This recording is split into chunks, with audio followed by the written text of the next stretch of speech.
Hi, welcome to A Foreigner in the Philippines. Well, you're going to think I'm got too much time on my hand now that now that we're centered more around home, okay, rather than out on site building houses. But I wonder if you realize how close to the future we are.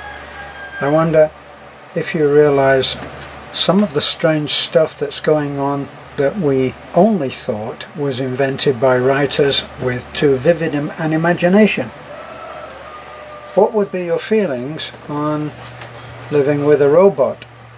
Now, I'm not talking about one of those awkward things that can hardly climb the stairs and says, "Danger, Will Robinson." I'm not talking about that, okay? I'm talking about soft robotics. Soft. So that it resembles humans and that it's built on the same kind of makeup as humans. Now, you would think that that was totally out of it, wouldn't you? Let me remind you of a movie that was made, actually very well made, called The Stepford Wives. In The Stepford Wives, what happened was somebody had the bright idea that it would be better if women were more like robots, that never said no, that did exactly what they were supposed to, didn't have any creative thoughts of their own, and were programmed to do as the man would say. Now, it was done very well, and of course the robots were actually replicas of the wives that they replaced. So if you could afford to, you went to this particular kind of community, and sorry, I'm being annoyed by bugs. You went to this particular community and you paid a great deal of money, and then you were invited to the clubhouse, and when you got to the clubhouse you would be made aware of how perfect everybody's wife was. Well, it turned out that it wasn't that they were perfect, it was that they had been perfectly duplicated. In other words, what you got back after their trip to the clubhouse was an almost perfect replica of your wife, except for all the bad stuff that you didn't like. Now, of course, it's easy to see that that could never happen, could it? Well, I suggest you go on to online, and I suggest you have a look at soft robotics, sex robots, is the future here, that kind, type in that kind of text, and you'll soon find out that there are men who are living with a robot. And what do the robots look like? Well, they're incredible model looking robots, okay? Now, what use would they be? Do they do the washing up? No, they don't actually. They don't do those kind of duties. And they are programmed amazingly so that they actually might eventually start to have some kind of interaction with you on a mental way. That's if you haven't already gone mental yourself. There are several cases, and you can read about them, and you can see people who have come to terms with this, and they have absolutely drop-dead, gorgeous-looking robots. Now, rather than robots, just to get you into the idea of being able to imagine this before you rush off and type in robotics, perfect sexual robots, and all of that on YouTube. So just give me a couple of minutes before you do that. What happens is that they've actually been selling these robots, okay? Now, we all know that they're making prosthetics. Prosthetics, in other words, if you lose a hand, you can actually go and you can get something which resembles a hand or even an arm, and you can work with that. And they're making it now so that the technology is so advanced They're even making muscles which work in a similar way. Once you look at this, you will be astonished, perhaps even horrified. You will see that they're making prosthetics which are very, very much like the human limb that they replace. Now why should anybody be bothered by that? Well, if you're not already bothered by the fact that someone might be living quite happily with a robot that he's enjoying sex with a few times a week, well, maybe you shouldn't be listening. Maybe you shouldn't be listening to what I'm saying. The fact is that people are doing this, and they're doing it now, and they apparently are happy with it. Even more astonishing is the fact that some of these men are married, and apparently happily married, and their wife is quite accepting of the robot. So turns out that they're having sex with the robot more often than they have it with their wives. So they've obviously worked out the tactile side of things, the sense of touch, what it feels like, what it whether they're self-lubricating, or all of those things which are too graphic to go into right here, but which no doubt you'll be able to learn about when you go on and look at it online and research it for yourself. Don't take my word for it. Now, why should you be bothered? Well, obviously you're going to be bothered by the fact that if you're a woman, your husband might show up with a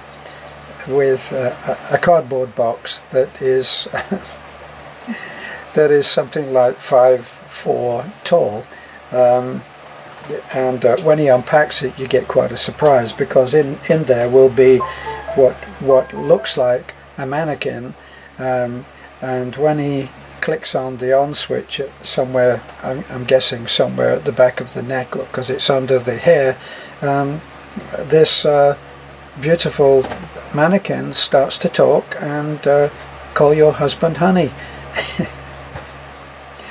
How far we've come, isn't it? But the other side of that is, and this is what is slightly concerning for me, of some concern, is that the prosthetics that they're doing, at first it seems like an incredible thing, especially if you were thinking of losing one of your limbs and receiving, say, supposing you lose an arm.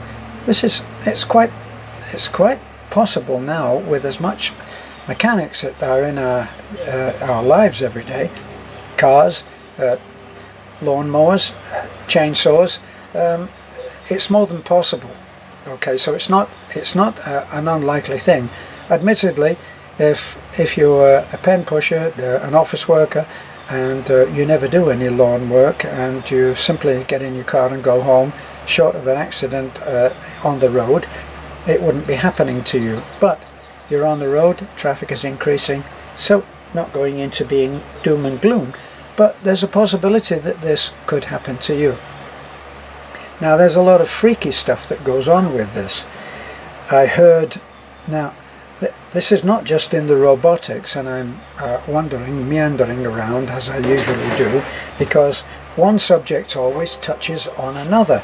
So in one case you've got the replacement of an entire human being in the form of an extremely beautiful and willing robot, and in the other way you've got transplants, which are now way into science fiction, way into it.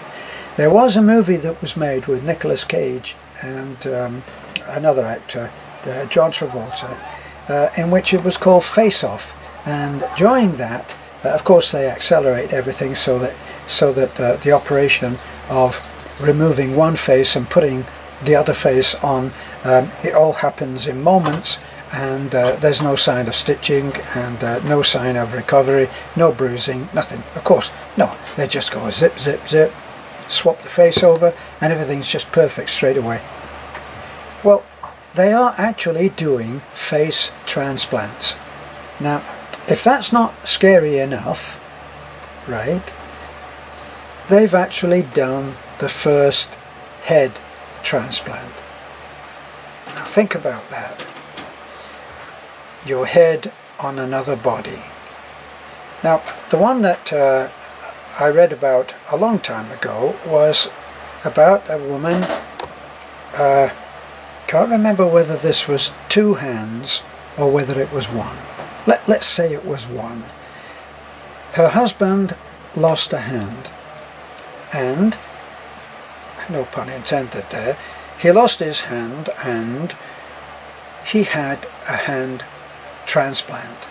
So they transplanted the perfect hand of someone else, a donor, obviously, who had died, obviously, and now instead of having just a stump, the man had a hand which they were able to hook up, and it worked perfectly. It responded to his everything.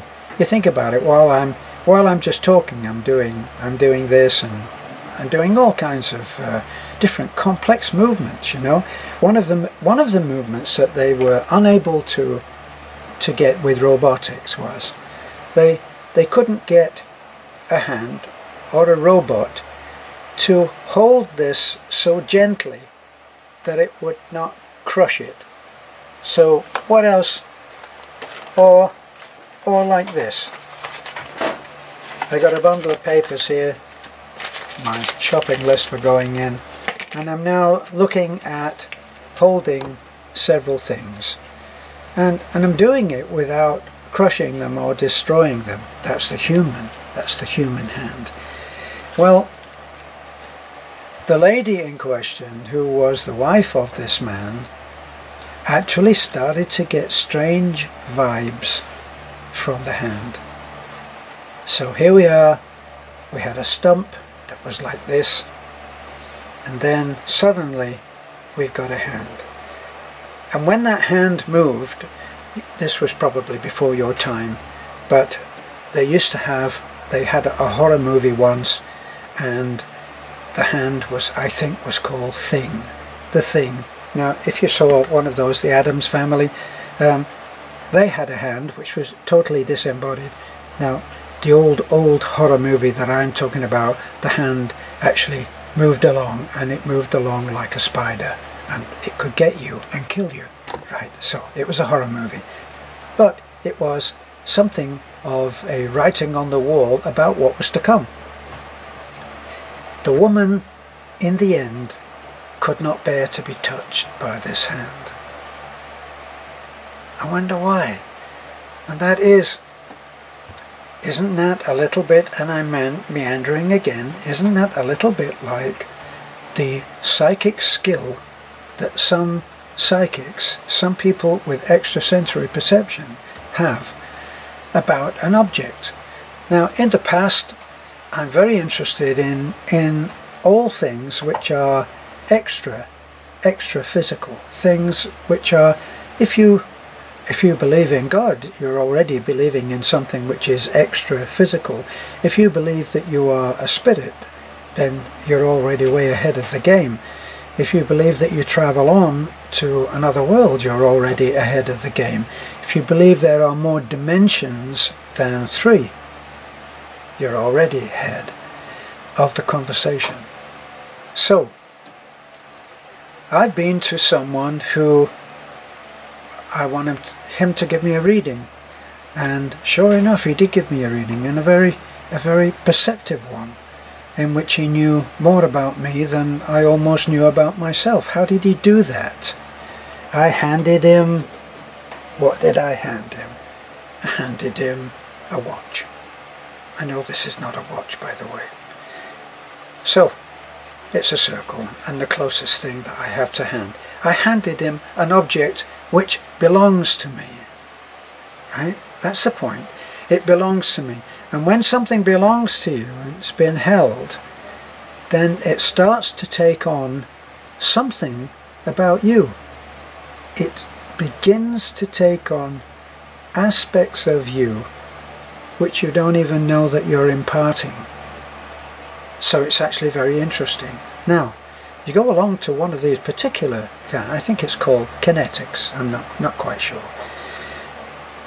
When you give your article, which you hold near and dear to you, and you hand it to them, when you hand it to them, they take that, and through the hand and all of this, the mind, everything that is to do with perception and extra sensory perception all comes into play, and they take from that object, they take impressions and vibrations. Now, it's already been proved by quantum physics how we are actually in a vibratory universe. It's a vibrating universe.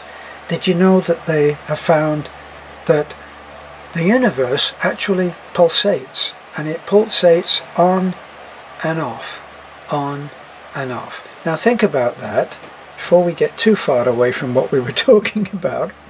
If it pulses off and then on, it exists, it doesn't exist.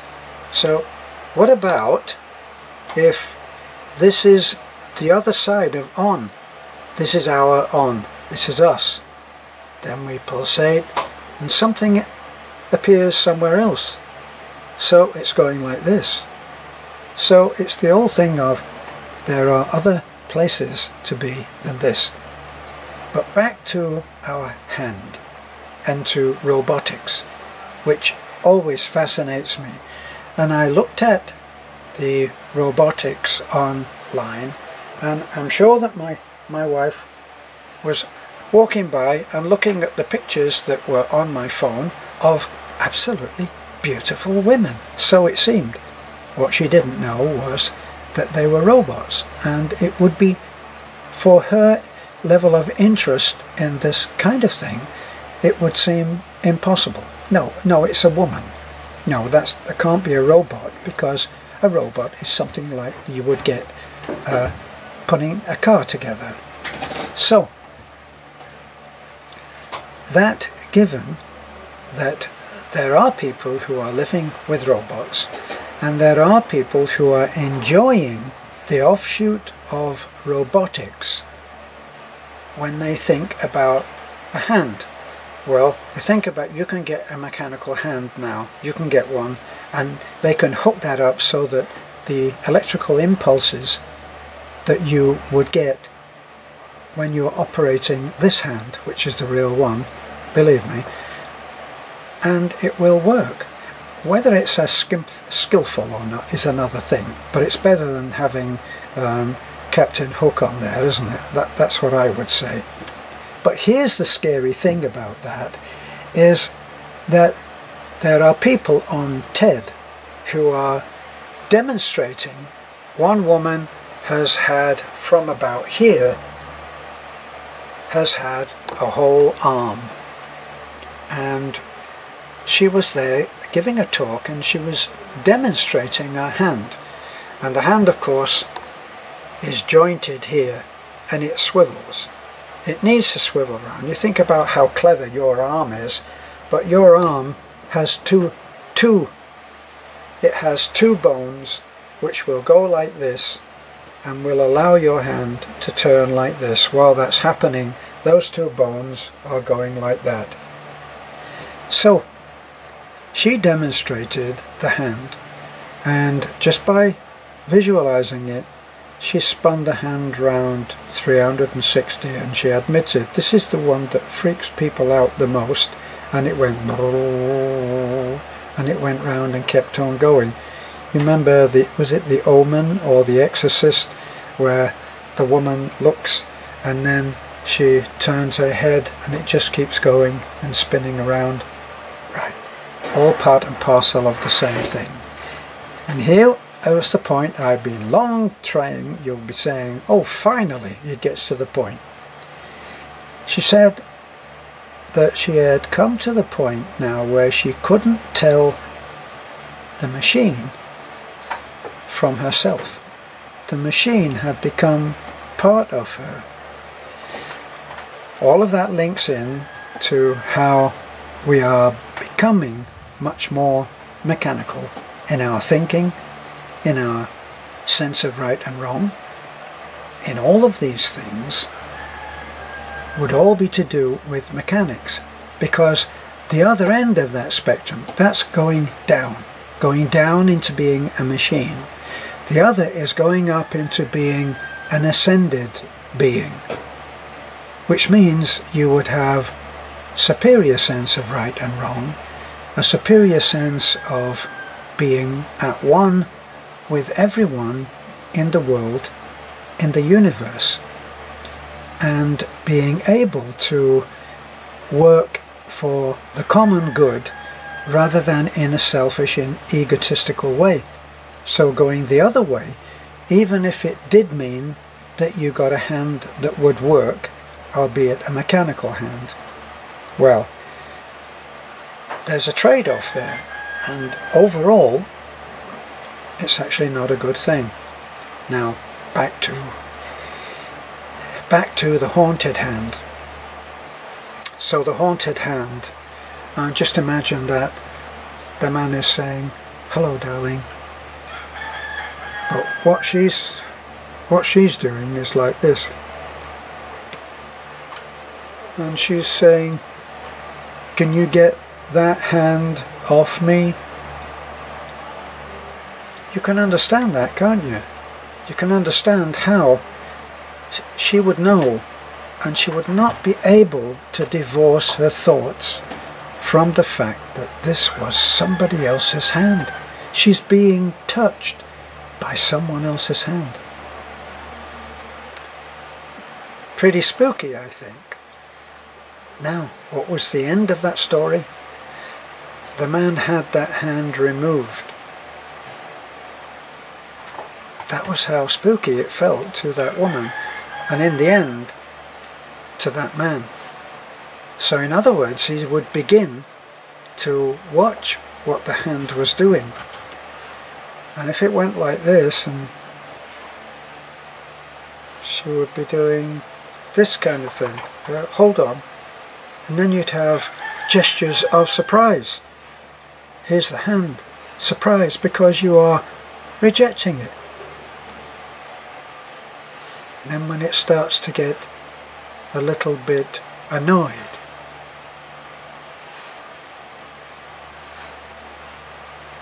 get that hand away from me.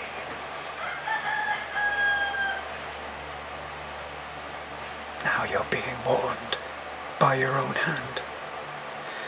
So, just wanted to touch on a few things which I think about in my, what can I say, my other thoughts. This is a foreigner in the Philippines. I hope that you will find some of these things which I thought I would start to share with you about how strange the world is becoming, and some of it you will say, just stupid, just absolute nonsense, and you'll switch off and you won't watch them again, and that will be fine as well. Okay, but meantime, just remember, we've all got hands. Bye for now.